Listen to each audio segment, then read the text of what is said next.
감사드립니다. 우리 요한계시록 14장이 되겠습니다. 요한계시록 14장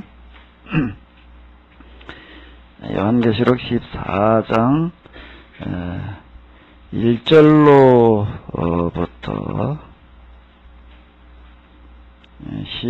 12절이 13절까지가 되겠습니다. 요한계시록 14장 1절로부터 13절 우리 같이 보시겠습니다. 또 내가 보니 보라 어린 양이 시온산에 섰고 그와 함께 14만 4천이 섰는데 그 이마에 어린 양의 이름과 그 아버지의 이름을 쓴 것이 있도다.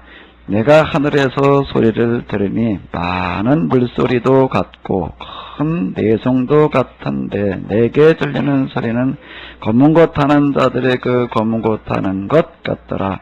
저희가 보호자와 네 생물과 장로들 앞에서 새 노래를 부르니 땅에서 구속함을 얻은 14만 4천인 밖에는 능히 이 노래를 배울 자가 없더라. 이 사람들은 여자로 더불어 더럽히지 아니하고 정절이 있는 자라. 어린 양이 어디로 인도하든지 따라가는 자며 사람 가운데서 구속을 받아 처음 익은 열매로 하나님과 어린 양에게 속한 자들이니 그 입에 거짓말이 없고 흠이 없는 자들이더라. 또 보니 다른 천사가 공중에 날아가는데 땅에 거하는 자들 곧 여러 나라와 족속과 방언과 백성에게 전할 영원한 복음을 가졌더라. 그가 큰 음성으로 가로되 하나님을 두려워하며 그에게 영광을 돌리라. 이는 그의 심판하실 시간이 이르렀음이니라. 하늘과 땅과 바다와 물들의 근원을 만드신 이를 경배하라 하더라. 또 다른 천사 곧 둘째가 거지를 따라되 무섭도다 무너졌도다 큰 성 바벨론이요 모든 나라를 그 음행으로 인하여 진노의 포도주로 먹이던 자로다 하더라. 또 다른 천사 곧 셋째가 그들을 따라 큰 음성으로 가로되 만일 누구든지 짐승과 그의 우상에게 경배하고 이마나 손에 표를 받으면 그도 하나님의 진노의 포도주를 마시리니 그 진노의 잔에 섞인 것이 없이 부은 포도주라. 거룩한 천사들 앞과 어린 양 앞에서 불과 유황으로 고난을 받으리니 그 고난의 연기가 세세토록 올라가리로다. 짐승과 그의 우상에게 경배하고 그 이름의 표를 받는 자는 누구든지 밤낮임을 얻지 못하리라 하더라. 성도들의 인내가 여기 있나니 저희는 하나님의 계명과 예수님을 지키는 자냐. 또 내가 들으니 하늘에서 음성이 나서 가로되 기록하라. 자금 이후로 주 안에서 죽는 자들은 복되도다 하시매 성령이 가라사대 그러하다. 저희 수고를 거치고 쉬리니 이는 저희의 행한 일이 따름이라 하시더라. 아멘. 자, 이제 요한복음 14장을 읽으셨는데요. 자, 읽은 내용들이 좀 파악이 되시나요? 무슨 얘기인지 우리 좀 아실 것 같아요? 우리 문영배 집사님, 뭔 얘기인지 좀 이제 파악이 돼요? 아직도 모르겠어요? 계속 들었는데 모르면 어떡해. 자, 14장 우리가 요한계시록 그냥 읽게 되면 무슨 얘기인지 전혀 모르는데 이건 공부할 수밖에 없습니다. 자, 이제 오늘은 14장에 보게 되면 우리가 이제 계시록을 이야기할 때 얘기가 많이 되고 있는 이 14만 4천이라고 하는 게 도대체 뭘 얘기를 하는 건가라고 하는 것을 보도록 하겠습니다. 자, 일단 한번 1절을 다시 한번 읽어보실까요? 또 내가 보니 어린 양이 시온산에 섰고 그와 함께 14만 4천이 섰는데 그 이마에 어린 양의 이름과 그 아버지의 이름을 쓴 것이 있도다. 아멘. 이렇게 기록이 되어져 있습니다. 이 14만 4천은 이제 이 앞에서도 한번 나왔는데요.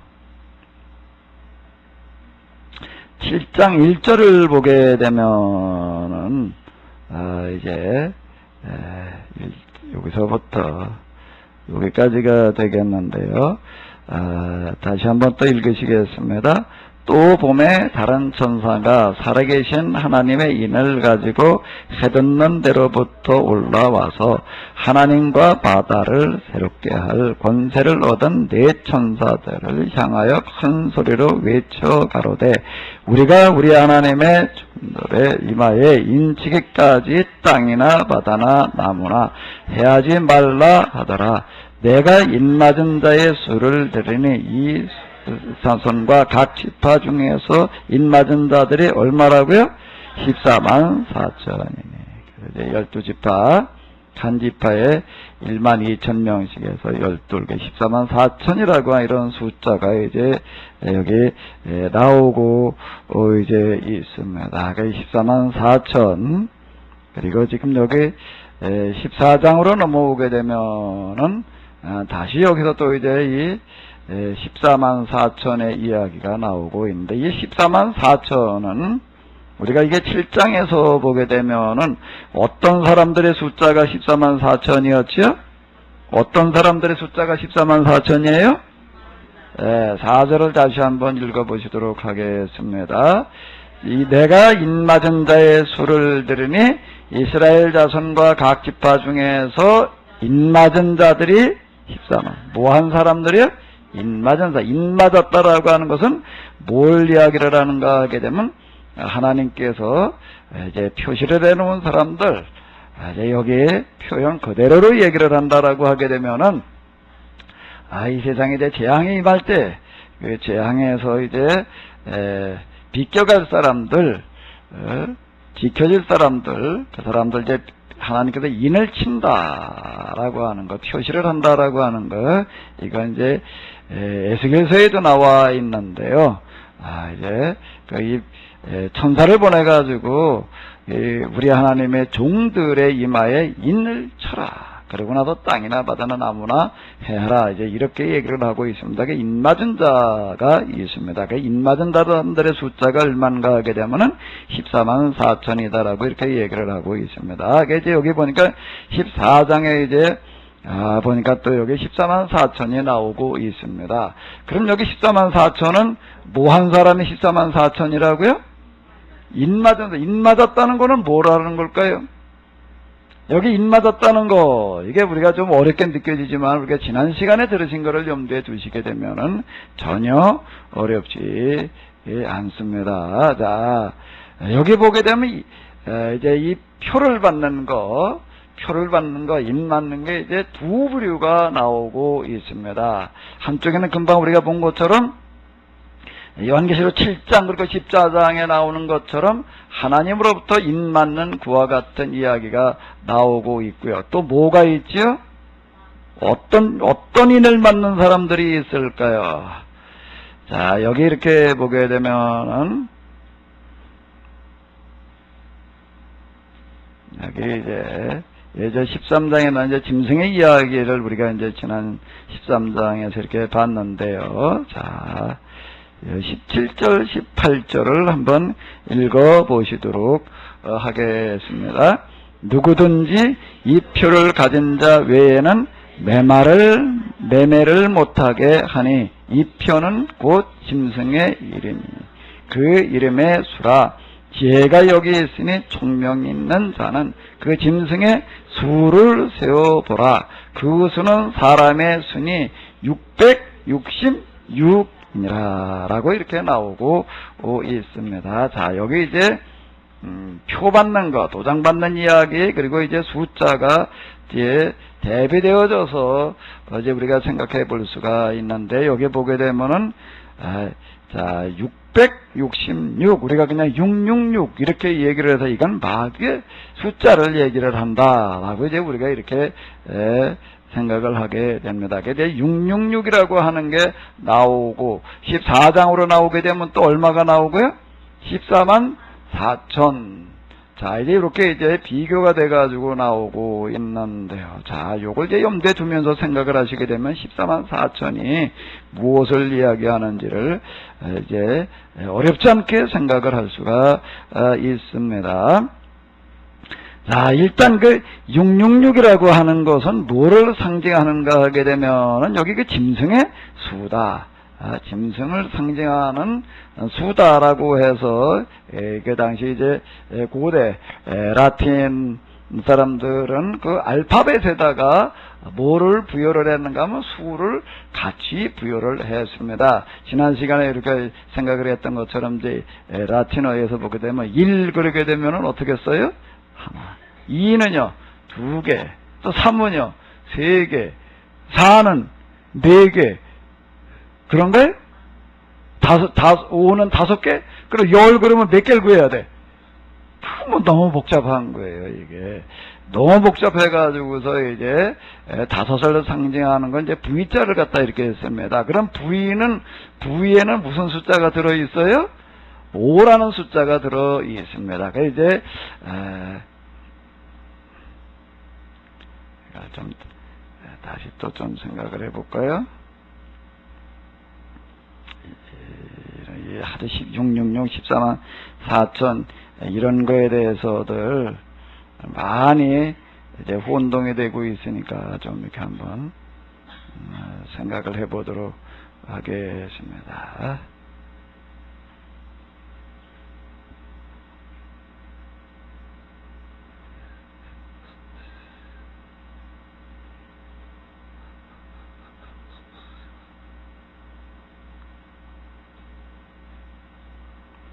자, 요거는 이제 1이고 2개 그러면 몇이 되고요? 2가 되고 이제 요렇게. 근데 이게 계속 많이 나갈 수는 없으니까 V 그러면 요거에다가 얼마의 숫자를 넣지요? 5예요. 요거는 이제 5자가 이제 5하고 같은 뜻이 이렇게 됩니다. 5가 되고 또 6, 7, 8. 6은 이제 여기다가 딱 하나 더 붙이면 6. 둘 붙이면은 7. 3개 붙이면은요 8. 4개 붙이면은 이게 4개 그럼 이제 이게 혼란스러워요. 그러니까 이게 그 다음에 또 이제 무슨 자를 만들어 놓을까요? 10이라고 하는 걸 만들어 놔요. 10은 어디다 갖다가 뭔 글자에다 10을 넣어 놓나요? X. 자, 요건 이제 열을 이야기를 하는 겁니다. 그래가지고 이제 여기다 갖다가 왼쪽에다 붙이게 되면은 이제 뭐가 되는가 하면 이제 9. 오른쪽으로 붙이면 또 얼마가 되는 거예요?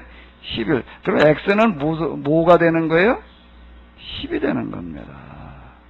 10이 돼. 이런 식으로 다 숫자를 제가 이제 부여를 하는 거예요. 그래서 이제 11, 12, 14 그렇게 이제 주로를 이제 이렇게 나아갑니다. 그게 이제 X가 둘이면은 얼마가 되는 거예요? 이렇게 둘이면 얼마가 되는 거죠?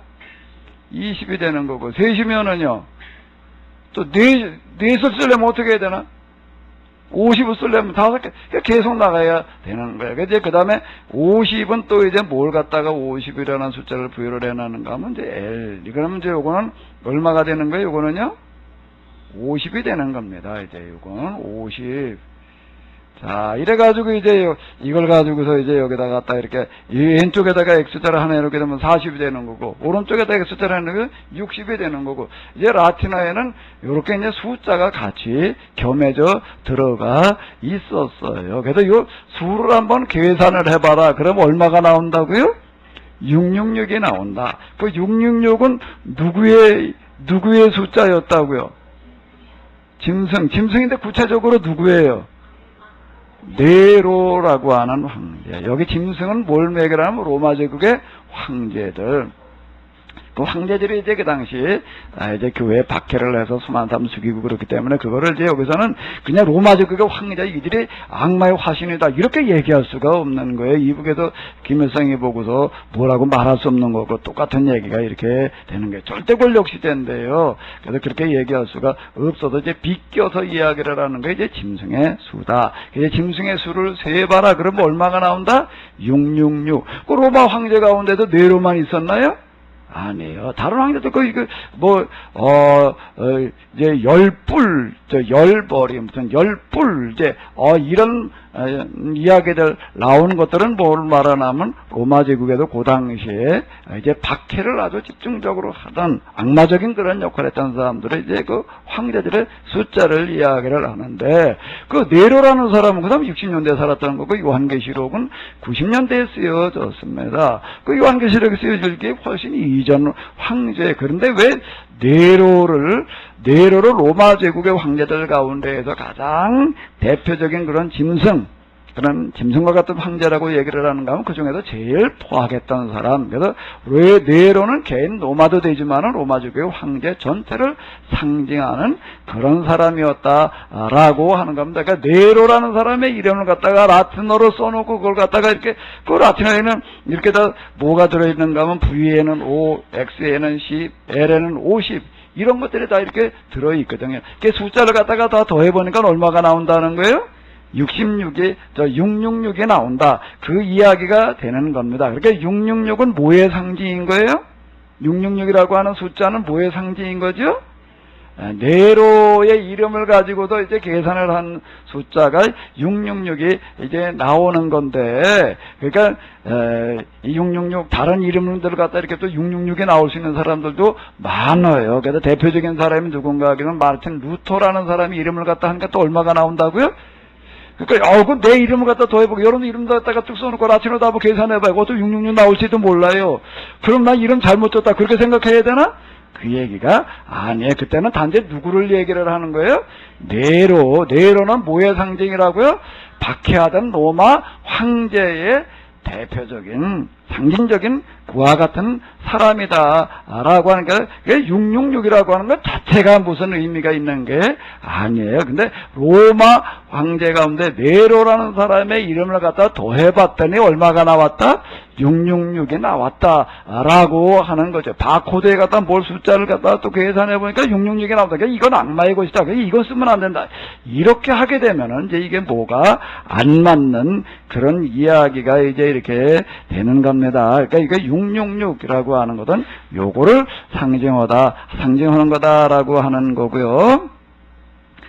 그러면 이제 다시 본문으로 넘어와 보시도록 하겠습니다. 이 짐승한테 이제 엎드려 절하는 사람들, 뭘 말하는가 하면 로마 황제 신상을 만들어 놓고 거기에서 절하게 해서 거기서 표를 받는 거를 얘기를 하는 거예요. 그럼 무슨 표를 받았다는 거예요? 그거는요, 짐승의 표를 받았다. 요렇게 이야기를 하는 겁니다. 그 짐승의 표를 받은 사람들은 뭐 한 사람들이에요?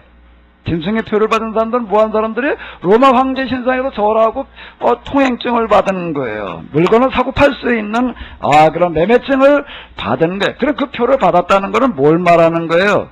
뭘 말하는 거죠? 신앙의 절개를 버렸다라고 하는 것을 이야기를 말하는 겁니다. 죄 속의 힘에 타협을 했다라고 하는 것을 이야기를 하는 거예요. 짐승의 표를 받는다라고 하는 것은 뭔가 하게 되면 세상에 여러 가지 이제 그런 일들과 타협을 해가지고도 신앙을 저버렸다라고 하는 것을 뭘 받았다고 이야기를 하는 거예요? 짐승의 표를 받았다라고 하는 거에 다 요거 요즘 자꾸 이제 혼동이 돼가지고요. 바코드를 쓰게 되면은 이제 짐승의 표를 받는 거다. 그러니까 그거 받지 마라. 그거 받으면 구원 못 받는다. 이제 이렇게 얘기하는 경우가 있고, 또 이제 요즘 한참 또 얘기되는 게 이제 또 이제 뭐라고요? 무슨 표를 받으면 안 된다는 거야. 매매하고 뭐 하는데 사용되는 그런 그 바코드라고 하는 게 매매되는 데 쓰는 어떤 그런 거다. 그러니까 그런 표를 쓰면 안 된다. 자꾸 이렇게 문자적으로 다 이렇게 받아들이는 경우들이 있습니다. 그렇게 되면 이게 큰 오류가 되는 거예요. 요한계시록에서 얘기하려고 하는 것은 그런 게 아니다라고 하는 겁니다. 요즘 저도 이렇게 보게 되면 지갑에 요즘 별로 현금을 안 가지고 댕겨요. 버스를 탈 때도 그렇고 전철을 탈 때도 그렇고 뭘 가지고 써요? 신용카드 가지고 쓰면 되는 거예요. 또 물건을 살 때도 뭐 가지고 하면 돼요? 신용카드. 그럼 그 신용카드도 666인가? 이것도 잘못하면 그렇게 얘기해도 돼. 그 무슨 표 가지고 뭘 하니까 그 신용카드 쓰지 말아라. 다 이렇게 얘기하는 거고 똑같은 얘기가 되는 겁니다. 그래서 요즘 다들 현금에 대한 거의 필요가 없는 시대가 돼가지고 어쩌고 하다가 지갑에 현금 쓰려고 하면 현금이 없는 수가 있어요. 없어도 별 불편이 없으니까 저는 현금을 가지고 다녀야만 쓸 수가 있었거든. 그 신용카드도 이게 무슨 짐승의 표라고 이렇게 얘기할 수 있는 게 아니다라고 하는 겁니다. 다시요. 짐승의 표를 받는다는 건 뭘 하는 거를 짐승의 표를 받았다고 얘기를 한다고요? 신앙을 어떻게 하는 거예요? 신앙을 포기한 사람들을 가리켜서 세속 권세, 또 세속 권세라고 하는 것은 뭐 여러 가지가 있습니다. 여기에 타협을 해가지고도 신앙을 저버린 사람들을 뭘 받았다고 이야기를 하는가 하면 짐승의 표를 받았다라고 요렇게 이야기를 하는 거예요. 근데 14장으로 넘어와가지고 그럼 이제 다시 한번 읽어보시기 바랍니다. 이제 14만 4천은 뭘 얘기하는 건지 여러분들이 한번 해석을 해봐요. 다시 한번 1장을 읽어보시기, 1절 읽어보시기 바랍니다. 또 내가 보니 어린 양이 시온산에 섰고 그와 함께 14만 4천이 섰는데 그 이마에 어린 양의 이름과 그 아버지의 이름을 쓴 것이 있도다. 자, 그럼 여기 14만 4천은 뭘 말하는 걸까? 구원받은 사람의 숫자를 얘기를 하는 거예요. 근데 구원받은 사람의 숫자, 하나님의 입맞은 사람의 7장에 하나님의 입맞은 건 뭘 하는 걸까요? 항상 기도하다가 열심히 기도하다가 하나 천사가 와가지고 그냥 이마에다 도장을 찍어줬어요. 야, 그럼 나 하나님께 인쳐주셨다. 이렇게 생각하면 되나요? 그럼 한번 못 본 사람은 어떻게 해야 돼? 기도를 해보니까 음성을 내가 너는 인쳤다 이런 음성을 들었어요. 환상을 보고 음성을 들어서 나는 하나님이 인맞았다 이렇게 생각해. 실제 그런 사람들이 있습니다. 정말 있어요. 그럼 그 사람은 진짜 인맞았다 그렇게 생각을 하고 그렇지 않은 사람은 그건 뭐예요? 아직 아닌가? 인맞았다는 건 뭐 한 사람이 하나님의 인을 맞은 거죠? 하나님의 인 맞았다는 건 뭘 말하는 거예요? 뭘 말하는 거예요? 어떻게 한 사람들이에요? 현실 속에서 뭘 지키는 사람이요? 신앙의 절개를 지키는 사람들을 뭐라고 이야기를 하는 거예요? 하나님의 뭘 맞았다고요?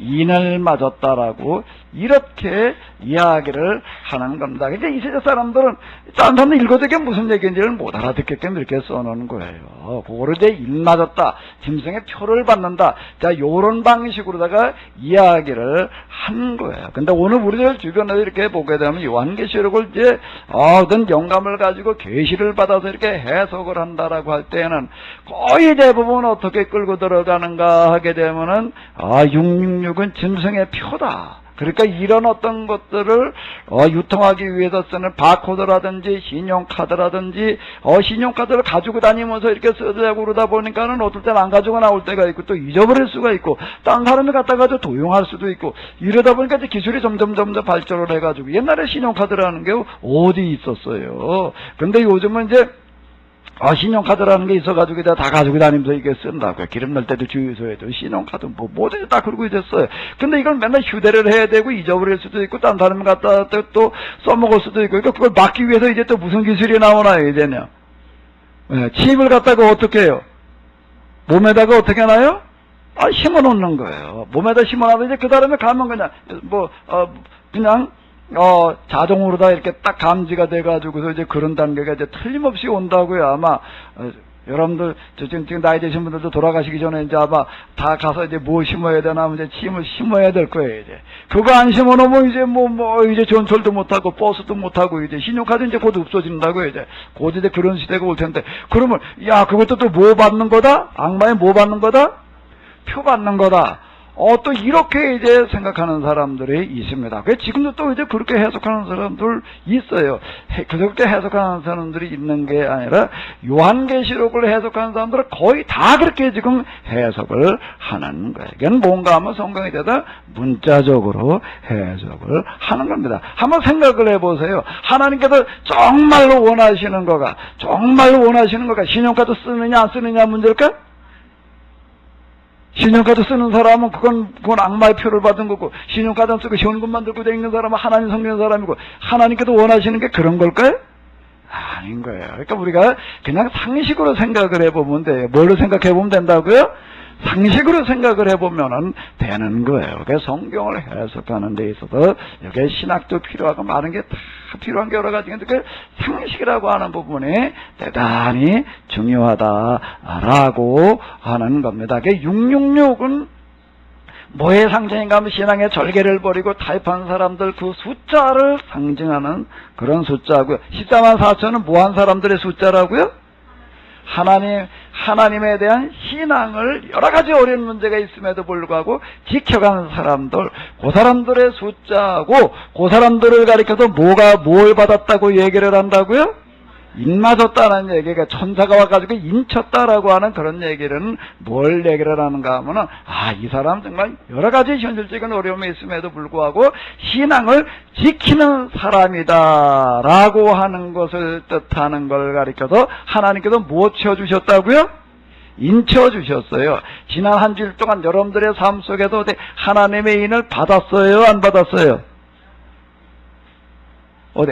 난 지난 한 주일 동안 그래도 하나님의 인을 받았다라고 생각되어지시는 분은 아멘 하셔요.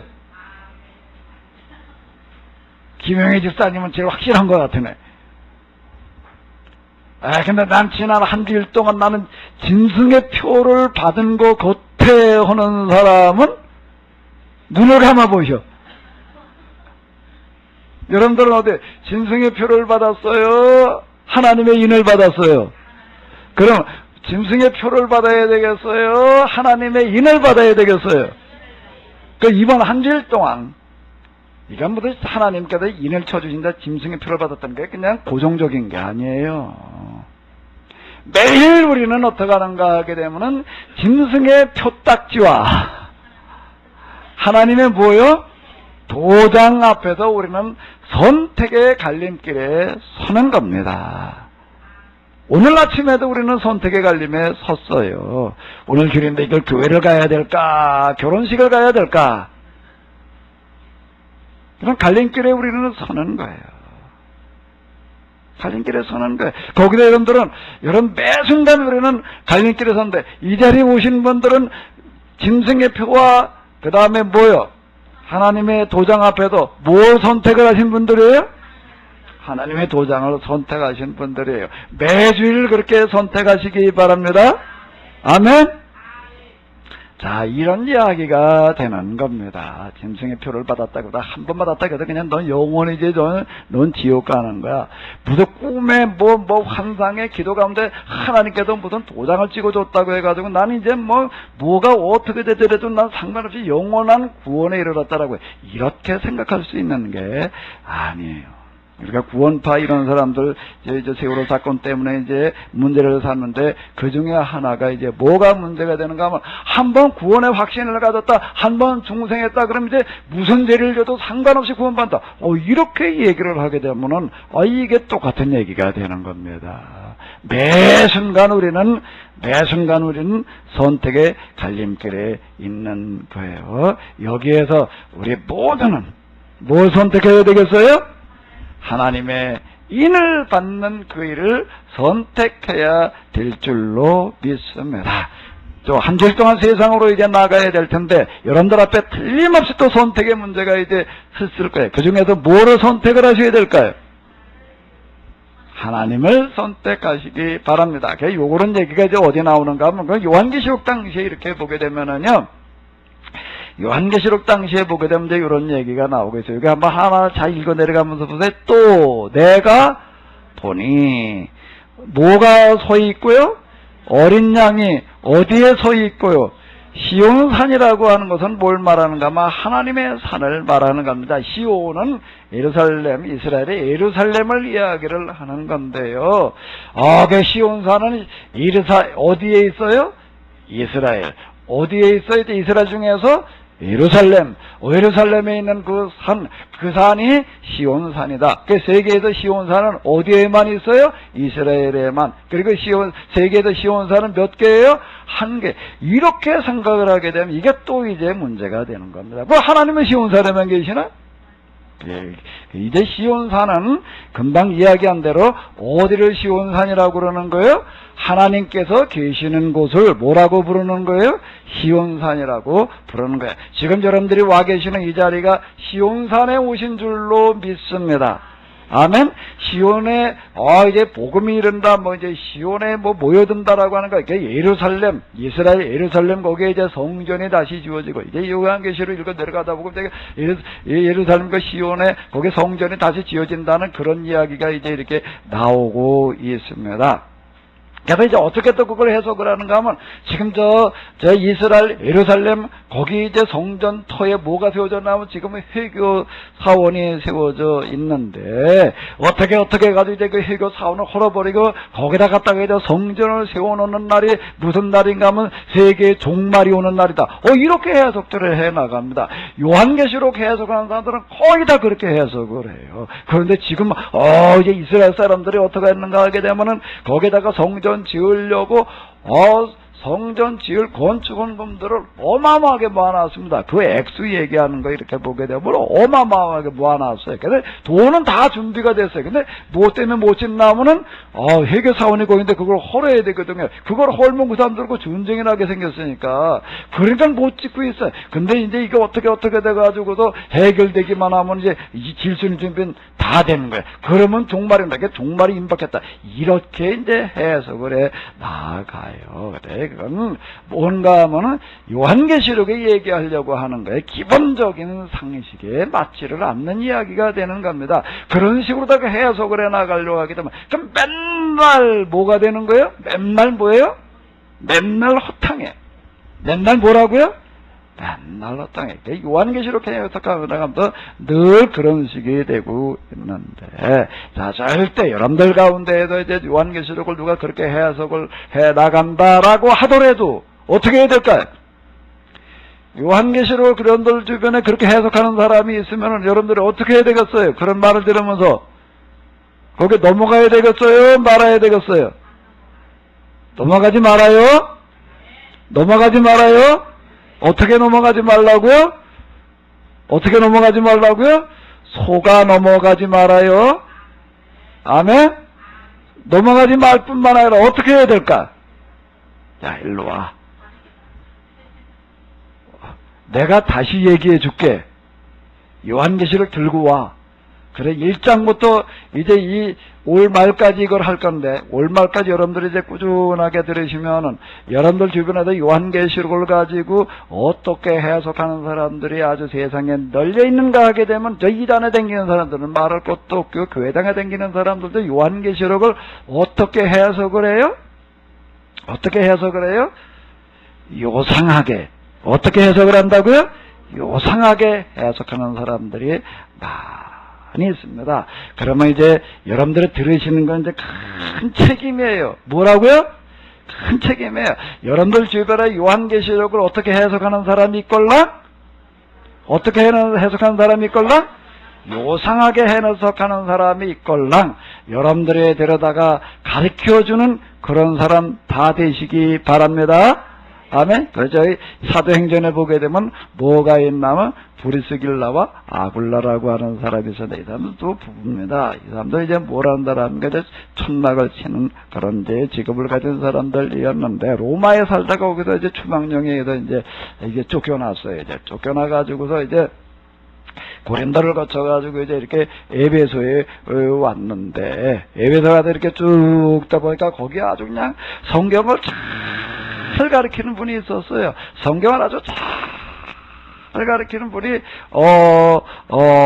있었어요. 아볼로라고 하는 아주 구약 성경에 대해서 율법을 얼마나 잘하는지 몰라게 이 사람이 참 아주 성경을 가르치는 사람들이 그냥 다 레드를 받고 그러고 하는데 그런데 하나가 부족한 부분이 있는 거예요. 세례를 요한의 세례만 알고 있는 거예요. 예수님의 세례를 몰라요. 세례 요한까지만 알고 예수님을 잘 모르는 거예요. 그 이제 사도 바울하고 이제 이 오랜 동안 있으면서 이제 브리스길라와 아굴라는 사도 바울을 통해 가지고 이제 성경을 이렇게 다시 이렇게 잘 배웠던 그와 같은 사람들이 그러니까 평신도예요. 그냥 평신도인데 이 사람들이 이제 아볼로라고 하는 분이 이제 알렉산드리아로부터 와가지고 성경을 가르치는 그런 얘기를 듣다가 이렇게 가만히 보니까 어디까지만 아는가 하면 세례 요한까지만 아는 거예요. 이래가지고 이제 아볼로를 자기 집으로 초청을 했어요. 자기 집으로 초청을 해서 이제 식사를 대접하고 잘 접대를 해주면서 뭘 가르쳐 줬을까? 뭘 가르쳐 줬을까요? 예수 그리스도를 가르쳐 주었다 라고 하는 거예요. 그랬더니 이분이 여기서 브리스길라와 아구렐라를 통해 가지고서 예수님에 대해서 배워 가지고서 고린도로 가 가지고서 큰 유익을 끼쳤다라는 그런 이야기가 나오고 있습니다.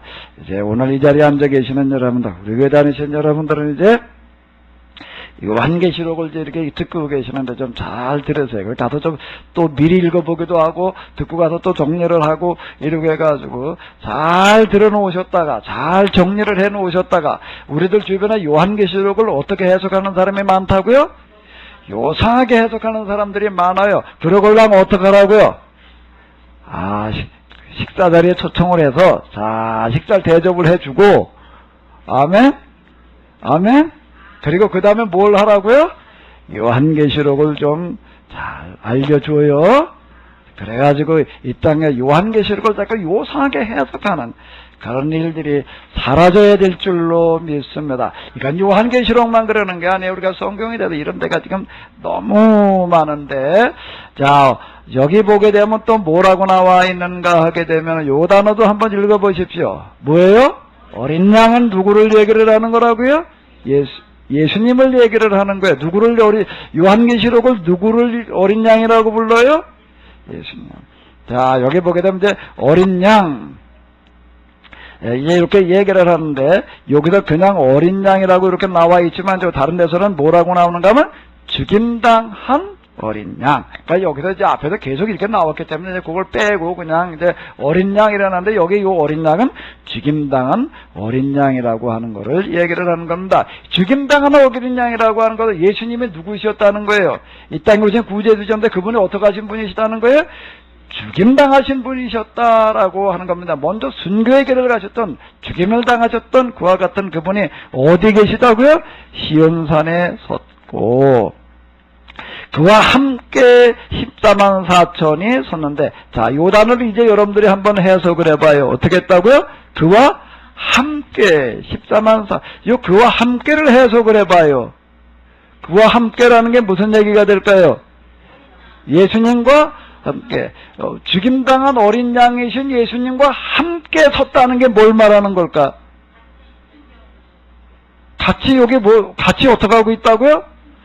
서 있대요. 자, 여기 잘 보세요. 그와 함께 14만 4천에 어떻게 했다고요?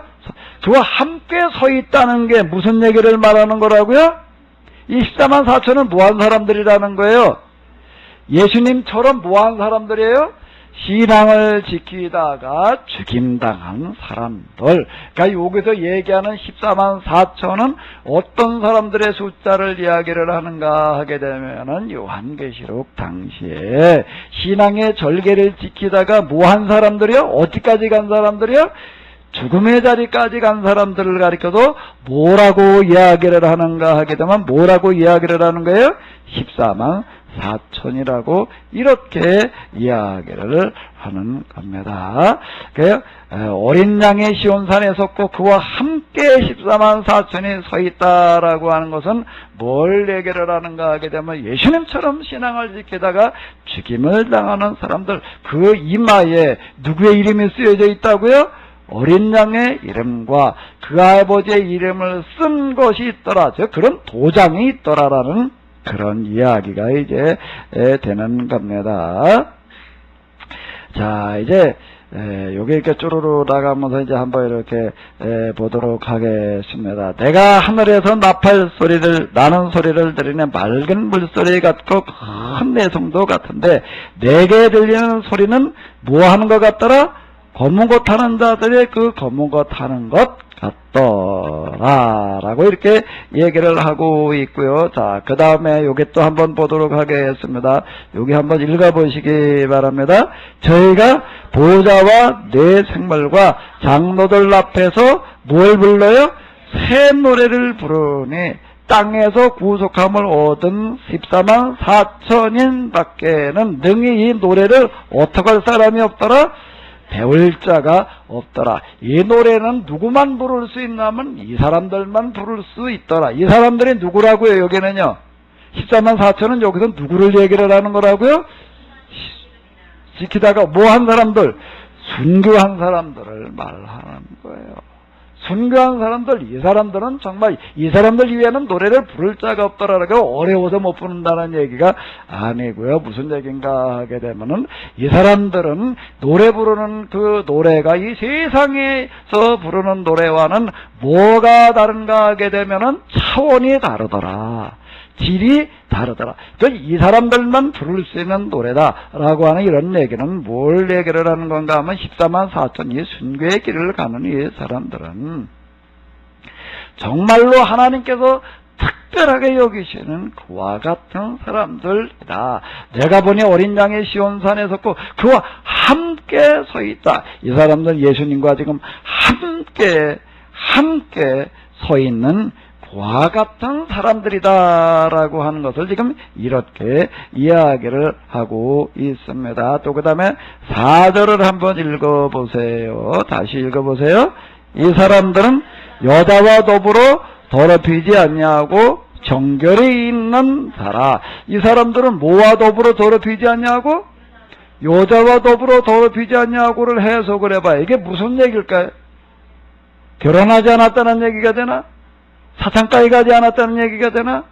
간음하지 않았다는 얘기가 되나? 말 표현은 그런 건데 이게 얘기하려고 하는 게 뭐예요? 여기서 얘기하는 여자는 뭘 말하는 거지요? 여기서 얘기하는 여자는 뭘 말하는 거예요? 13장에 나오고는 누구예요?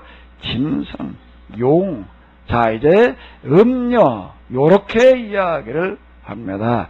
요렇게 자 여기 요한계시록에서 나오고 있는 뭔가 하면 자 한번 따라해 보세요. 짐승, 그 다음에 또 뭐요? 용, 그 다음에 또 뭐라고요?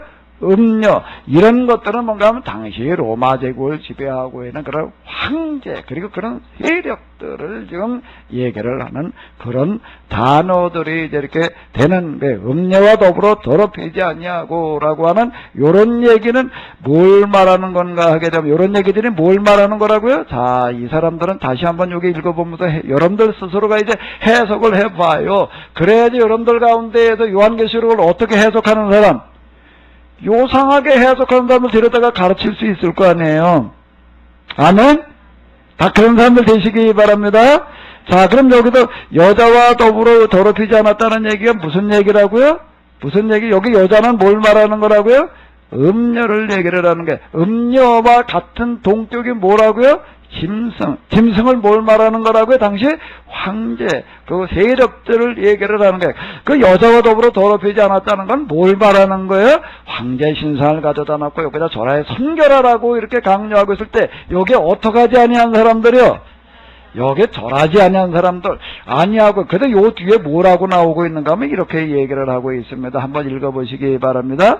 정절이 있는 자라. 이렇게 이야기를 하고 있는 겁니다. 자, 이제 이런 구절들 어렵지 않게 이제 해석을 할 수가 있겠지요? 이 사람들은 여자로 더불어 더럽히지 않냐고 정절이 있는 자라. 그 다음에 이제, 자, 한번 또 읽어보세요. 요 구절 읽어보세요. 어린 양이 어디로 인도하든지 따라가는 자며. 어린 양은 누구를 얘기를 한다고요? 예수님을 얘기를 하는 거예요. 죽임당하신 예수님. 여기서 그냥 예수님 이렇게 생각을 하세요. 예수님이 그 다음에 어디로 인도하든지는 뭘 말하는 걸까요? 여기서 어디가 어디예요? 여기서 얘기하는 어디로 인도할 때 어디가 어딜까? 여기서 어디를 뭘 말하는 거예요?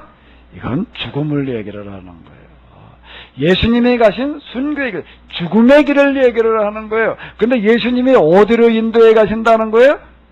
죽음의 길로 인도해 가신다. 이런 이야기가 되는 겁니다. 지금 이 순교의 현장 가운데에서 정말 짐승에게 절하기만 하면 되는 거예요. 그거 뭐 절하는 거 별거 있고 가까이가서 엎드리고 뭐 허리만 굽히고 나오면 되는 건데.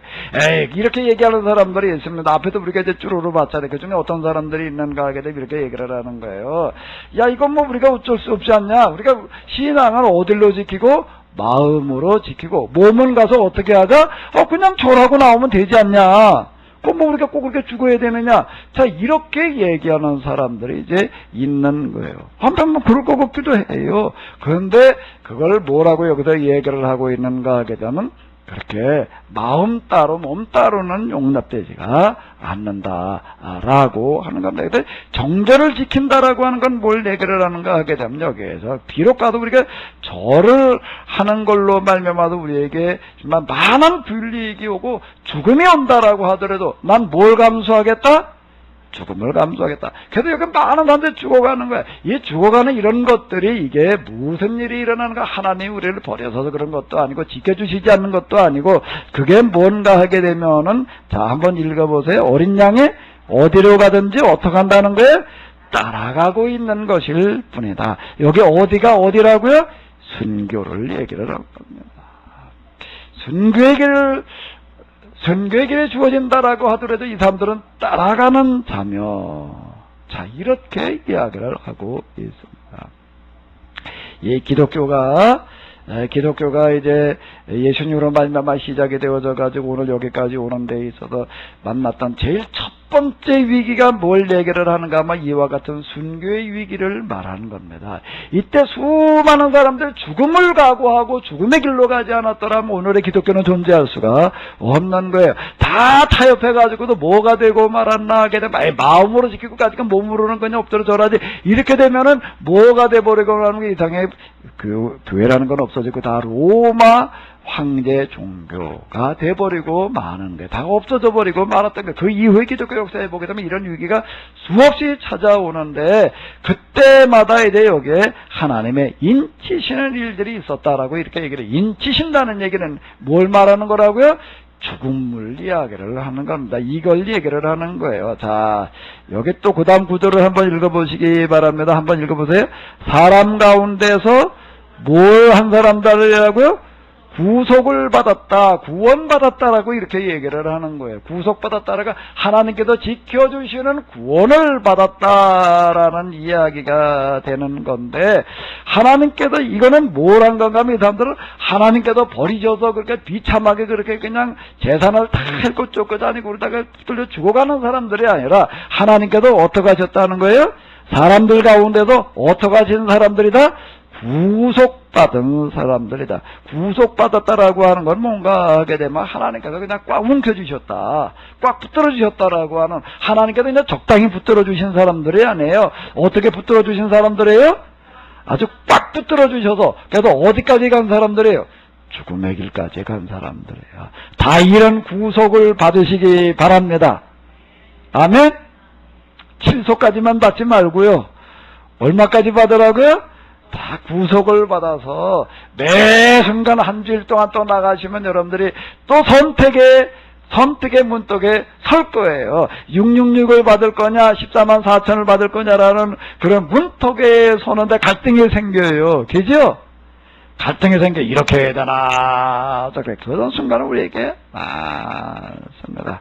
그럴 때마다 하나님께서 여러분들 아주 그냥 적당히 붙들어 주시는 게 아니라 어떻게 주셔서 꽉 구석에 꽉 끌어안아 주셔서 어떻게 주셔서 꽉 끌어안아 주셔서 다 구속받는 사람이 되시기 바랍니다.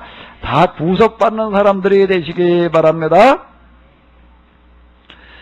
자, 그 다음 요게 요마예요. 처음 익은 뭐요? 열매라는 얘기가 나오고 있습니다. 처음 익은 열매가 여기서 무슨 열매인가요? 무슨 열매가 처음 익은 열매예요? 무슨 열매, 천열매 문자 그대로 천열매 같죠. 우리가 이제, 이렇게 보게 되면 똑같이 이제, 어디서 배추밭에 이렇게 가보게 되면, 똑같이 거름 주고 똑같이 심었어요. 그런데 어떤 게 있는가, 어떤 거는 지금 잘라다가 김장해도 충분하게 될 만큼, 이렇게 통에 잘 들은 놈이 있어요. 근데 어떤 거 이렇게 보니까 아직, 이건 한 20일 더 있어야 되겠다. 똑같이 심어놔도 이렇게 먼저 크는 놈이 있어요. 먼저 익는 놈이 있다고요. 왜 그런지 잘 모르겠어. 어쨌든 그런 차이가 꼭 나요. 똑같이 심어놔도 그런데 이거를 막기 위해서 이제 어떻게 하는가 하면 이제 포도를 갖다 이렇게 심어도 포도송이가 이제 익어가요. 포도송이가 익어가는데 그거를 포도송이 익는 거 여러분들이 포도송이 사다가 먹을 때나 보셨지. 아마 키워서 포도나무에도 포도송이 있는 거는 별로 볼 일이 없으셨을 텐데 포도의 송이에도 포도가 익어갈 때 한 송이에도 똑같이 익을까요? 먼저 익는 놈이 있을까요? 그러면 어떤 것만 먼저 떼어 먹어야 돼? 포도송을 나무에다 포도송에 매달아 놓고 먼저 익은 놈만 띄워 먹어야 될 거 아니에요. 나중에 익은 놈은 아직 시퍼래요. 그러면 나중에 있는 시퍼런 거가 뻘고 익을 때까지 있다면 먼저 익은 놈은 어떻게 돼버릴까? 시들어 버려요. 그러면 어떻게 해야 돼? 그러니까 먼저 익은 거 먼저 띄워 먹어야죠. 뭐 그럼 그래서 시중에 나오는 포도가 어떻게 나와요? 먼저 익은 것만 떼가지고 알갱이로 나와도 팔지요. 그래서 알갱이 포도 사다 드시지요? 아니요. 그럼 어떤 거 사다 드셔? 포도송이째로. 그러면 그 포도송이 사오면은 어떨까요? 먼저 그 이쪽에 새카맣게 익었고 좀 퍼렇고 그렇지요? 어떤 포도송이가 진짜 좋은 포도송일까? 포도송이 나왔을 때 한쪽은 퍼렇고 한쪽은 검은 게 좋은 걸까요? 이게 시원찮은 걸까? 아닌가요? 한쪽에 가니까는요, 포도송이 가서 여러분 고를 때요, 한쪽엔 퍼렇고 한쪽엔 검은 놈이 있고 아주 그냥 다 똑같이 새까맣게 잘 익은 놈이 있어요. 어느 게 진짜일까요? 아직 이게 뭐가 뭔지 잘 구분이 안 되시는가 보네. 어느 게 진짜일 것 같아요? 한쪽에는 새까맣게 잘 익었는가, 한쪽에도 이제 보르게 덜 익은 게 그게 진짜예요. 그런 게 있걸랑 그런 거는 더 웃돈 주고 사다 드시기 바랍니다. 근데 사람들 그러면 안 사가려고 그래요. 시원찮대요. 근데 어떤 포도송이를 보니까 그냥 아주 고기 그냥 새까맣게 이렇게 그냥 아주 달렸는데 그게 다 똑같이 그냥 아주 그냥 먼저 익은 놈도 없고 늦게 익은 놈도 없고 그냥 아주 색깔이 그냥 뭐 보른 것도 없고 검은 것도 없고 다 똑같이 다 달리겠어요. 야, 좋다 그러고 사가요. 야, 좋다 그러고 사가는 거는 뭘까요? 가짜예요. 뭘 사는 거라고요? 그러니까 이 진짜와 가짜가 놓이면 뭐가 더 좋아 보여요? 진짜가 더 좋아 보여요? 가짜가 더 좋아 보여요? 하나님께서 세상에 만들어 놓으신 원리는요, 어떻게 되어져 있는가 하면 진짜와 가짜 중에도 뭐가 더 좋아 보일까요? 가짜가 꼭 더 좋아 보여요. 사기꾼 얘기하고요, 사기꾼 얘기하고 진실하게 얘기한 사람 얘기하고 들어보면 누구 얘기가 더 솔깃할까? 그러니까 누구 얘기에 귀가 쭉 끌려갈까? 사기꾼 얘기. 요한계시록을 해석을 할 때도요, 요상하게 해석을 하는 거하고 제대로 해석하는 거하고 뭐에도 귀가 쭉 끌려갈까? 어떤 분 얘기 들어보니까, 제가 어떤 목사님하고 얘기 들어보니까, 그러니까 뭔가 하게 되면 요한계시록을 가지고 무슨 세미나 가서 뭐 아주 요즘 그냥 가지고 전국을 돌아다니면서 그거를 하고 엄청 바쁘대. 아주 엄청 인기여가지고, 뭐하도 이렇게 해도 어쩌고, 뭐, 땅을 몇십 만 명 내놔가지고 거기다가 뭘 어떻게 하라고 뭐 그러고 한다고 그런 얘기, 이렇게 내가 들어요. 뭐에 더 사람들이 이렇게 솔깃하고 그럴까요? 이제 예루살렘에 이제 성전 질 준비가 다 끝났단 말이야. 이제 짓기만 하면 종말이 오는데 얼마 남았단 말이야. 그러니까 은혜들을 잔뜩 받았어요. 그러니까 얼마 남았다고요? 얼마 남았? 그러니까 이건 뭐 내가 이거 어디다 써야 될까? 이제 이러고 이제 나오는 일들이 벌어지는 거예요. 그러니까 꼭 그래요. 진짜와 가짜를 놓고 보게 되면은 그런 거예요. 왜 포도송이가 그냥 똑같이 새까맣게 다 흘린 게 가짜인가 하면은요, 포도주 농사 짓는 사람들이 이렇게 고민인 거예요. 이거를 한쪽은 먼저 익어버리고 한쪽은 늦게 익어버리니 이놈의 걸 어떻게 해야 되나 그래. 어떻게 해야 돼? 먼저 익은 거 자르다 팔 수도 없고, 똑같이 익혀가지고 팔아먹으려면 어떻게 해야 되나? 어떻게 해야 돼요? 야로를 펴야 돼요. 뭘 펴야 된다고요? 야로를 펴야 되는 거예요. 그래가지고 그걸 갖다가 또 연관단도 또 거기다 치는 또 약을 갖다 개발을 해놔야 동시에 한꺼번에 확 익어가 이제 성장 촉진제 무슨 거 뭐 어떻게 해가지고 이제 거진 이거 갈 때쯤 되면 갖다 그런 것들을 갖다가 주는 거예요. 그러니까 이게 한꺼번에 그냥 확 그냥 익어가지고도 그냥 아주 겉으로 보기에 색깔도 좋아, 모양도 좋아, 뭐 너무 싱싱하고 너무 좋아 보이는 거예요. 그러니까 그래가지고 따니까 이야, 아주 상품 가치가 높대. 그래가지고 비싸게 팔려나가요. 요즘 그렇게 해가지고 나오지 않는 게 하나도 없어요. 하나도 없어요. 그러니까 그건 뭔가 하면 오늘 우리 시대는 뭐가 판치납니다. 가짜가 판쳐요. 뭐가 판친다고요? 왜 가짜가 판을 칠까? 왜 가짜가 판을 칠까? 속는 사람 투성이니까. 뭐 하는 사람 투성이니까? 아주 다 어떤 사람이 요즘 사람들은 다 속을 준비가 다 돼 있어.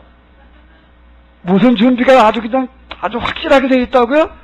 속을 준비가 다 돼 있어가지고 아주 그냥 다 쏘가 넘어갈 태도들은 아주 확실해요. 근데 진짜를 갖다가 얘기를 해놓고 진짜를 말해놓으면 그건 잘 안 들으려고 그래요. 자, 성경에서 얘기하는 지혜로운 자라고 하는 것은 뭘 얘기를 하는가 하면은 진짜와 가짜를 구별하는 사람을 가리켜서 지혜로운 자라고 이렇게 얘기를 하는 겁니다. 다 어리석은 자가 되지 마시고 지혜로운 자가 되시기 바랍니다. 아멘. 사기 치는 사람도 나쁘지만은요, 사기 당하는 사람은 어떤 사람일까요? 지혜가 부족한 거예요. 하나님 앞에 나오셔도 지혜를 배우시기 바랍니다. 지혜를 배우세요. 지혜를 배워요. 그래서 여러분들은 절대 가짜 사지 말아요. 가짜가 왜 그렇게 쏟아져 나오나 하면 가짜 살 준비가 다 돼 있으니까. 아주 다 그런 것만 들이다 사가려고 그러다 보니까 그냥 거기 조금 어떤 거는 좀 배추로 사갈 때도요, 그냥 똑같이 그냥 한꺼번에 다 그냥 달리. 그거는요, 가짜예요. 그렇게 나올 수가 없어요. 그렇게 나올 수가. 여러분들 같다 하면 농사를 지어봐요. 농사를 지어봐요. 뭐든지 그래요. 자, 여기 이제 첫열매 얘기하다가 딴 데로 갔는데, 자, 여기 처음 익은 열매는 어떤 사람, 이 사람들을 그렇게 처음 익은 열매래요. 처음 익은 열매여서 이 사람들은 어떤 사람들인가? 여러분들이 자, 금방 얘기대로 이제 자두나무에 자두가 열렸어요. 여러분들이 가서 뭐 먼저 따드셔요? 뭐 먼저 따드셔요? 안 익은 거 먼저 따먹나요? 잘 익은 거 먼저 따먹는 거야. 잘 익은 거 먼저 따먹으면 또, 이야, 참 맛있다. 자두나무에 자두가 많이 열렸는데, 맨 처음 따먹은 게 더 맛있을까? 이제 따먹고 한 열흘, 보름을 따먹었어. 한 보름쯤 된 다음에 따먹은 게 더 맛있을까요? 어느 게 더 귀하게 느껴질까요? 그럼 맨 처음 따먹은 걸까요? 아니면 나중에 따먹는 걸까요? 중간에 따먹는 걸까요? 뭐가 제일 귀하게 느껴져요? 이야, 내가 올 들어서 내가 자두 맛 처음 본다. 이야, 올해 내가 지금 수박 지금 처음, 수박을 심었는데 그냥 처음으로 익어가지고 그냥 따다 먹으면서 기대가 큰 거야. 이야, 올해 내가 수박 맛 이제 처음으로 본다. 첫 열매라는 건 이런 의미를 가지고 있습니다. 야, 올해 첫 열매, 이거 수박 처음으로 딴 거야. 옥수수 심어가지고 처음으로 따다가 찐 거야. 그럼 더 맛있어요. 그죠? 훨씬 더 맛있어요. 이거는요. 그러니까 이런 거다. 자, 지금 이제 여기 한번 읽어봐봐요. 이 사람들은 뭐한 사람들이라고요? 이 열매를 누가 따셨어요? 열매를 누가 따셨어요? 여기 이렇게 보게 되면은 이런 이야기가 이제 나오고 있습니다. 여기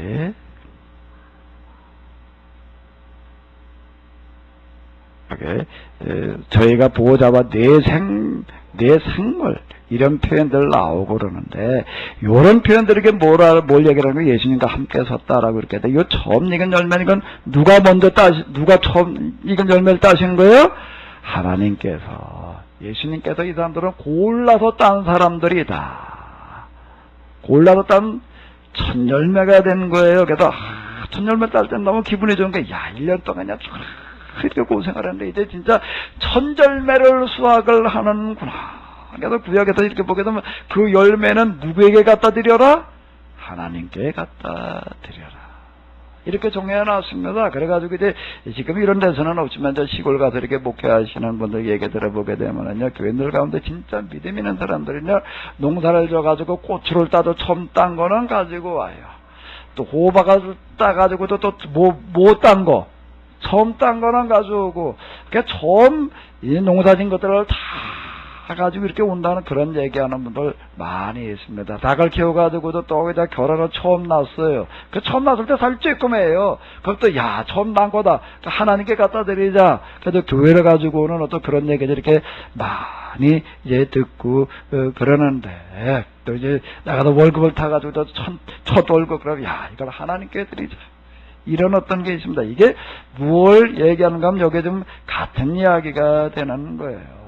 자, 이 시점만 봤더니 그 죽어간다라고 하는 걸 생각을 해봐요. 그 순교한다는 게 그냥 끌려서 죽은 사람만 순교하고 끝나는 게 아니라 남은 가족들은요, 아이고, 평생 일로절로 쫓겨다녀야 되고 뭐 그냥 그리고 비참하게 살아야 되는 게 그 시대 제일 비참하게 사는 그와 같은 사람들을 얘기를 하는데, 이 사람들은 뭔가 하면 하나님께서 아주 구속받은 사람들, 아주 꼭 껴안아준 그와 같은 사람들이고, 하나님께서 또 어떻게 골랐다신 사람들이라고요? 처음 익은 열매로 골랐던 그와 같은 사람들. 그래서 이 사람들은 그 다음에 보게 되면 이런 구절이 나오고 있습니다. 한번 읽어보세요. 하나님과 어린 양에게 속한 자들. 다시 한번 읽어보세요. 여기 한번 다 읽어봐요. 하나님과 어린 양에게 뭐라고요? 속한 자들이다. 이 자리에 오신 여러분들은 다 하나님과 어린 양에게 속한 사람들이 되시기 바랍니다. 아멘. 우리가 또 한 주일 세상으로 나가게 되면 마귀에게 속할 수도 있습니다. 하나님에게 속할 수도 있고요. 이건 누가 강제로 끌고 가는 게 아니에요. 그건 내가 선택하고 내가 가서 서야 되는데, 여러분들 우리 모두는 한 주일 동안 하나님과 어린 양을 선택하고 그와 같이 서 있어야 될 줄로 믿습니다. 이렇게 얘기를 하는 거예요.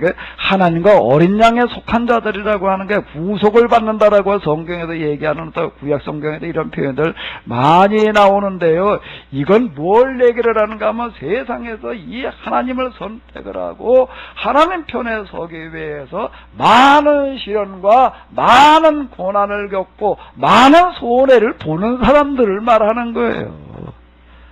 그래서 예수님께서는 이제 얘기하시는 것 가운데 이런 얘기가 있습니다. 너희는 가는 길 가운데도 넓은 길로 가지 말고 무슨 길로 가라? 좁은 길로 가지 가라. 너희는 길을 갈 때 평탄한 길로 가지 말고 무슨 길로 가라? 가시밭길로 가라.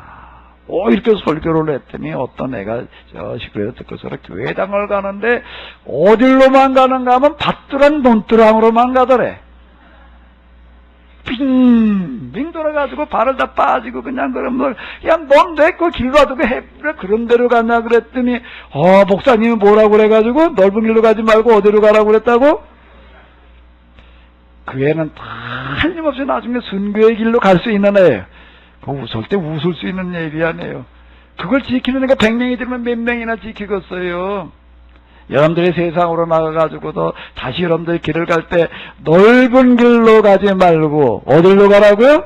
좁은 길로 가시기 바랍니다. 평탄한 길로 가지 말고 어디로 가라고요? 가시밭길로 가시기 바랍니다. 우리가 가야 될 길은 좁은 길, 가시밭길이에요. 왜 넓은 길을 하니까? 이건 처음에는 넓은 것도 좋은 것 같은데 조금 가다 보니까 뭐가 나오는 거예요? 낭떠러지기가 나오는 거예요. 좁은 길은 처음에는 험하고 좁은 건데 가면 갈수록 넓은 길이 평탄한 길이 되는 거고요. 처음에는 가시밭길인 것 같지만은요, 가면 갈수록 무슨 길이 되는 거예요? 무슨 길이 되는 거예요? 하나님께서 그 길에다가 아주 카펫을 깔아주셔요. 뭐 깔아주신다고요? 카펫을 깔아줘요. 무슨 카펫? 붉은색 카펫. 자, 우리나라에 올 수 있는 크게 손님이 국제 정상에 왔을 때 비행에서 이렇게 딱 내리면 거기다 뭘 딱 깔아줄까요? 빨간 카펫을 딱 깔아줍니다. 그리고 딱 그 도열하게 그러면 거기에 이제 그냥 군인들 사감단지 서가지고 딱 의전을 행하는 어떤 그런 거를 볼 수가 있는데, 한 주일 동안 여러분들의 세상에 나가서 선택을 할 때 좁은 길을 선택을 하시기 바랍니다. 가시밭길을 선택을 하시기 바랍니다. 좁은 길 가시밭길은 맨날 좁은 길, 맨날 가시밭길이 아니에요. 처음에는 어려운 것 같지만 가다가 보게 되면 어떻게 되냐면 아주 평탄해지고 좋은 길이 될 줄로 믿습니다.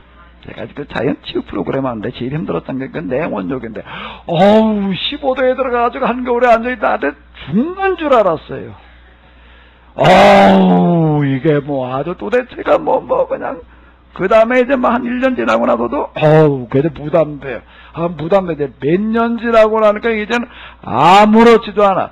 아무렇지도 않은 건 뭔가 하면 우리 몸 안에 있는 그 힘든 게 뭔가 하면 우리 몸 안에 뭔가가 있어서요. 고반에 일으키는 게 그것 때문에 힘들어. 이게 빠져나가게 되면은요, 아무렇지도 않아요. 어떨 때 가면 온도가 13도인데 들어가 있어도요, 멀쩡해. 처음에는요, 가다 담글러 여기만 집어넣으면 아주 절여가지고 넣을 수가 없어요. 그래가지고 여기만 빼놓고 요러고 있다가 이제 지나게 이게 뭐 괜찮아지고 뭐 이러고 하던데 똑같습니다. 한절정한 세상에 나가서 살아가실 때 넓은 길과 좁은 길, 이건 뭔가 하면 우리 앞에 서 있는 여러 가지 일들을 얘기를 하는 거예요. 여기에다 꼭 넓은 길이 아닌 좁은 길로 가시기 바랍니다. 자, 그 다음 아주 중요한 얘기가 나오고 있어요. 한번 읽어보세요. 그 입에 뭐가 없고요? 거짓말이 없고 흠이 없는, 흠이 없다는 게 뭘 말하는 걸까? 5절이지요. 자, 이게 5절 보게 되면 흠이 없다는 얘기가, 자, 한번 읽어보시기 바랍니다. 그들의 입에서는 거짓을 찾을 수가 없고 아무에게서도 비난받을 일이 없습니다. 자, 이 입맞은 사람들, 정말 하나님을 선택하는 사람들은 어떤 사람들인가 하면은 그 입에 뭐가 없고요? 거짓말이 어떻고요? 없고. 결국에서는 이 얘기가 되는 거예요. 이 세상에 악마의 권세는 뭔가 하면 거짓의 권세예요. 맨 거짓투성이에요. 맨 거짓투성이에요. 오늘 우리가 시장에서 만나는 포도송이들 다 거짓이에요. 다 거짓이에요. 제가 빵 만들면서도 이렇게 보니까 빵이 그냥 빵인가 보다 그랬어요. 안 보였어요. 빵이 빵이지. 그러고 그냥 그랬는데 요즘 문제 가보면 이제 빵이 좀 보여요. 뭐가 보일까? 뭐가 진짠지가 보여요. 뭐가 진짠지가 보여요. 이렇게 쭉 보면은, 아, 이게 가짜구나, 진짜구나가 이제 보여요. 그 디자인을 하는, 상표 디자인이라고 그래가지고, 저 전문가를 이제 가면서, 이제 빵을 몇 개 그렇게 만든 게 종류별로 좀 들고 갔어요. 들고 갔더니, 그 사람이, 좀 잘라서 먹자. 그러니까, 손대지 말래. 놔두래. 저 같이 좀 먹으려고 하던데, 이거 그렇게 잘라 먹을 수 있는 빵이 아니래. 그럼 이렇게 딱 보더니, 뭔가 먼저 사진부터 찍어놔야 된대. 그러면서 이거 하나하나 보면서 이건 색깔도 그렇고, 모양도 그렇고, 이건 빵이 아니라 그분 얘기가 뭔가 하면 예술이래. 허도가 내가 그 얘기를 들으니까 기분이 좋더라고. 왜? 이야, 이 빵을 알아주는 사람이 있구나. 이 사람 내가 맨날 그냥 갖다 줘야 되겠다. 왜? 뭐 하니까? 지음이라는 한문이 있잖아요. 음악을 알아주는 사람이 있으니까 그 사람한테는 연주할 기분이 나는데, 이게 뭔지 모르는 사람한테 연주할 맛이 안 나는 거예요. 이게 원래 이 쟁이들은 그런 사람들이에요. 쟁이는 진짜로 고집하는 사람들은 그런 사람들이거든요. 이젠 조금 배요. 이게 진짜인지 가짜인지가 빵을 보니까 좀 보여. 근데 맨 가짜 투성이. 무엇 투성이라고요? 가짜 투성이에요. 거짓 투성이에요. 그 입에 뭐가 없다고요? 거짓말이 없고 비난받을 일이 없습니다. 비난이 뭐에서 나오는 거예요? 맨 거짓에서 나오는 거예요. 맨 거짓에서 나오는 근데요, 또 이게요, 이게 진짜만 하겠으면 비난이 안 나올까요? 나와요. 틀림없이 나온다. 비난이 나오는 게 두 가지 비난이 있어요. 한 가지 비난은 뭔가 맨 거짓을 해보니까 거짓 쏘가 넘어간 사람이 나중에 그냥 비난하는 그런 비난이 있습니다. 그렇게 나오는 비난이 있고요. 또 어떤 비난이 있을 수 있을까요? 진짜만 고집하는 사람 비난이 있을까 없을까요? 있어요. 누가 비난을 할까?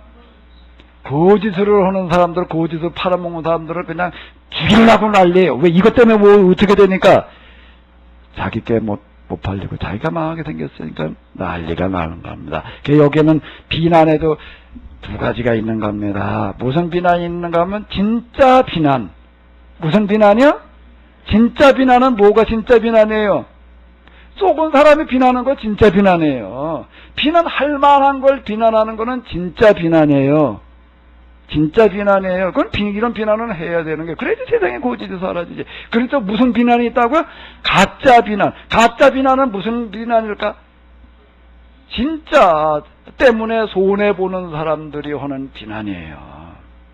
진짜 때문에 손해보는 게 자기가 고쳐야 되는데, 자기를 고치려고 그러지 않고 그걸 죽이려고 그러는 그런 비난이 있는 겁니다. 그러니까 세상에는 맨 거짓투성이에요. 물건도 거짓투성이고, 나와도 뭐 타는 말, 그럴싸하거나 말을 잘 가려들어야 돼요.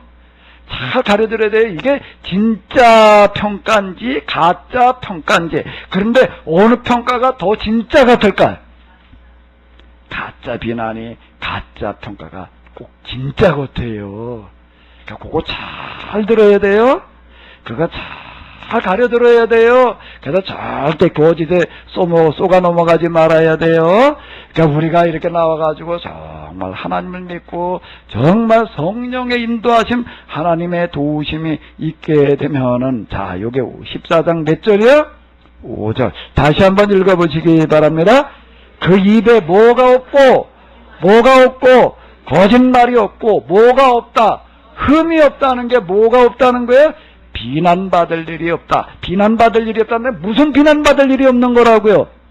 무슨 비난받을 일이 없는 사람들이라고요? 이 사람들은요? 진짜 비난은 받을 비난이 없는 사람들. 그래서 거짓 비난은 수없이 있을 수 있습니다. 세상에다 비난받는 사람이 두 가지 종류가 있는 거예요. 가짜 비난을 받는 사람이 있고 진짜 비난을 받는 사람들이 있는 겁니다. 이게 뒤엉켜 있어가지고 우리를 혼란스럽게 하고 있는데, 한 주일 동안 여러분들이 세상에 나가셔서 절대 가짜에 쏙지 마시기 바랍니다. 가짜에 쏙지 마시기 바랍니다. 그리고 여러분들이 한 주일 동안 세상에 나가서 하나님 편에만 쓰셔도, 하나님 편에만 섰다는 증거는 어디에 있는가 하게 되면 내가 거짓말하지 않는 거예요. 거짓 행동을 하지를 않는 거예요. 있는 그대로를 가지고 우리는 세상으로 한번 나가보는 겁니다. 그러면 하나님께서 틀림없이 진짜를 통하게 하실 줄로 믿습니다. 거짓과 진짜 중에서 어느 게 더 잘 통할 것 같아요? 어떻게 더 잘 통할 것 같아요? 가짜가 더 잘 통할 것 같지요. 그런데 여기서 하도 이제 사람들이 가짜에다 쏘가봐가지고서요, 요즘 보니까 진짜가 더 잘 통해. 내가 요즘 뭘 가지고 이걸 내가 경험을 하는가 하게 되면은요, 빵을 뭐 좋아하는 사람들한테 잘 모르는 사람들한테 빵을 갖다가 제가 피하려고 하면 제일 쉬운 게 뭔가 하면 먹여보면은 알아. 처음에는 먹으면 뭐 뻣뻣하다 어쩌다 뭐 그래. 한 두 번만 먹어보게 되면은요, 그 사람이 그 다음에 어떻게 되는가 하면 뭐 이렇게 얘기를 해. 야, 이 빵을 갖다 한번 맛을 봤더니 딴 빵을 못 먹겠다. 별로 믿기지를 않으시는 것 같은데. 요즘 그러고 있습니다. 가짜가 더 잘 통할 것 같지만 틀림없이 진짜가 통한다. 틀림없이 통한다. 하나님께서는 이 진짜에 틀림없이 함께 하셔서, 처음에는 잠깐은 어려운 일이 있을지 모르지만 틀림없이 되게 하실 줄로 믿습니다. 소망을 가지시고 갈등을 겪지 마시고 진짜를 선택하시기 바랍니다.